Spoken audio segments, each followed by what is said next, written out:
familiale d'Élodie Pou sur Rire et Chanson. Chère Élodie, hier on a été voir mamie à l'EHPAD du Souffle dernier. J'aime pas trop aller là-bas parce que ça sent le vieux bonbon à la javel. Côté parfum, c'est rustique, hein. Mamie, elle critique toujours tout ce que je fais. Quand je parle, elle dit que je parle trop et que c'est pas poli. Quand je parle pas, elle dit bah dis donc qu'il répond pas et c'est pas poli. Aussi, elle dit toujours que c'était mieux avant. C'est la belle époque, mon enfant. Est-ce vrai? Comment elle fait pour se souvenir que c'était mieux avant alors qu'elle se souvient pas ce qu'on a mangé ce midi? Chère Five, ah, t'as pas dû être facile à concevoir. Effectivement, les papis et les mamies ont tendance à idéaliser leur passé, en occultant volontairement les choses négatives. C'est pour ça qu'ils croient tous que la vie était merveilleuse en leur temps. Ils croient se souvenir d'un monde où les enfants étaient tous bien élevés, c'est-à-dire silencieux et immobiles par peur de s'en prendre une.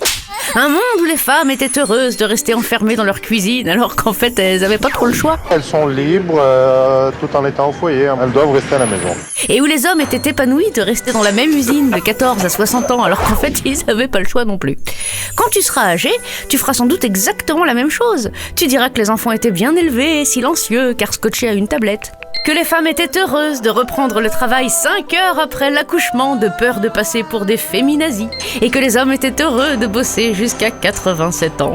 Elle est pas belle la vie? Allez, bonne journée, Five. Merci à toi, Élodie Pou. Rire et Chanson. La minute familiale d'Élodie Pou sur Rire et Chanson. Chère Élodie, hier j'ai surpris mon mari en train de me regarder d'un drôle d'air, comme quand je regarde un plat qu'il a fait en me disant « Tiens, je commanderais bien des pizzas ce soir ». Pizza! Je m'en fous un morceau dans la bouche. Il a fini par m'avouer qu'il trouvait que j'avais forci ces derniers temps. Non, mais je rêve là. Alors d'accord, j'ai pris du poids, mais lui aussi, je l'ai vu, il doit s'asseoir pour enfiler ses chaussettes tellement il a plus accès à ses pieds. Très drôle. L'autre fois, il m'a accusé d'avoir lavé ses jeans trop chauds parce qu'il rentrait plus dedans. Évidemment qu'il rentre plus dedans, il manque de taille. Monsieur mange des profiteroles au petit-déj, mais non, c'est ma faute. Pourquoi les maris sont si doués pour nous faire remarquer notre poids et perdre subitement la vue au moment de voir le leur? Chère Chocolatine. Ah tiens, je croyais qu'on disait pas au chocolat. Enfin bref. Mais c'est pareil. Tout d'abord, je pense que ton mari et toi devriez passer une soirée en amoureux ensemble très prochainement. Ça semble vous manquer. Vous pourriez aller, je ne sais pas, au resto. Non, aller courir, voilà, ça c'est bien. D'après une étude scientifique menée par le magazine Top Santé Plus Pharma 2000XXL, les couples qui grossissent ensemble sont des couples qui vont bien. Ça signifie que tu sais que l'autre t'aime pour ce que tu es, pas pour ton body. Cependant, il est important pour aimer l'autre de s'aimer soi-même, d'être heureux de ce que tu vois dans le miroir ou sur la balance. Alors prends-toi en main, c'est ton destin. Prends-toi en main, c'est ton destin. En parlant de balance, quand tu montes dessus, n'hésite pas à rentrer le ventre. Ça change pas le chiffre, mais au moins tu le vois. Allez, bonne journée, Chocolatine. Merci à toi, Élodie Pou. Rire et Chanson. La minute familiale d'Élodie Pou sur Rire et Chanson. Chère Élodie, hier mon papa il m'a disputé parce que j'ai mangé des chococrocs avant le dîner alors qu'il avait dit non. Qu'est-ce que je viens de dire? Il a dit qu'il faut toujours écouter son papa. Pourtant quand on est avec papy, qui est le papa de mon papa, C'est le papa de papa, mon pipi.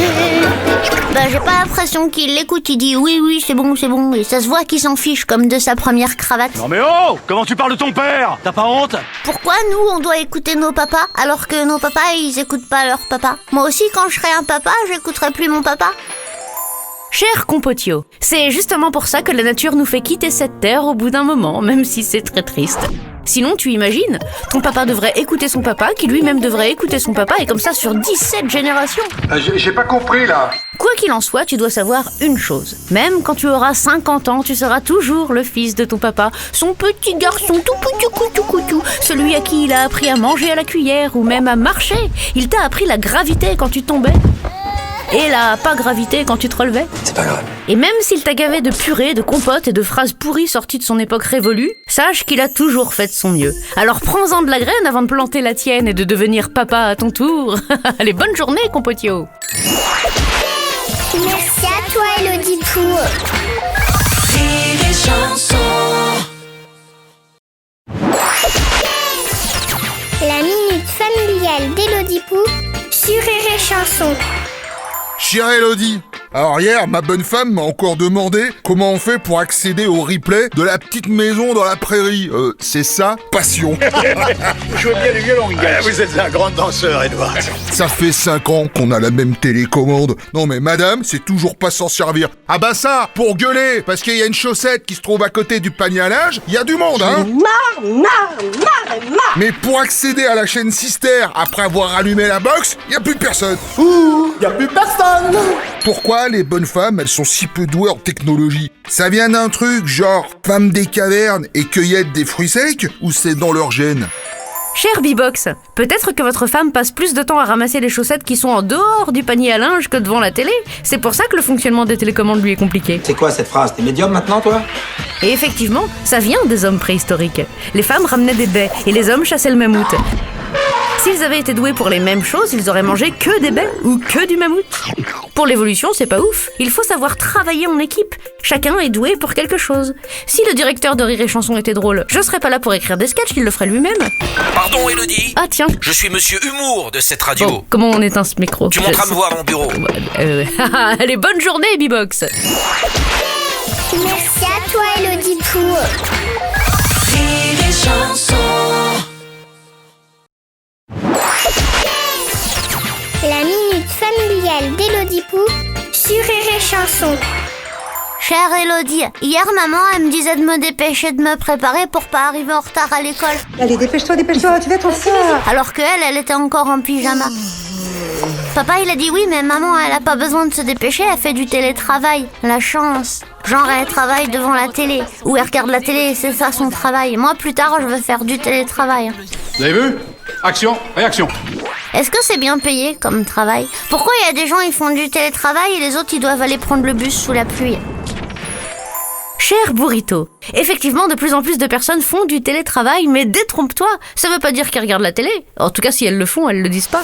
Non, arrêtez, alors là, c'est n'importe quoi. Télé, ça veut dire à distance. Téléphone, parler à distance. Télétransport, se transporter à distance. Télé-réalité, être teubé à distance. Tu connais le mot humour? U-M-O-U-R. Quoi qu'il en soit, ça veut juste dire que ta maman travaille à la maison. Ça veut dire qu'elle peut s'habiller seulement du haut et rester en bas de pyjama parce qu'en face de la webcam, ça passe inaperçu. Et elle peut même se faire un petit Candy Crush de temps en temps ou lancer une machine, ni vu ni connu.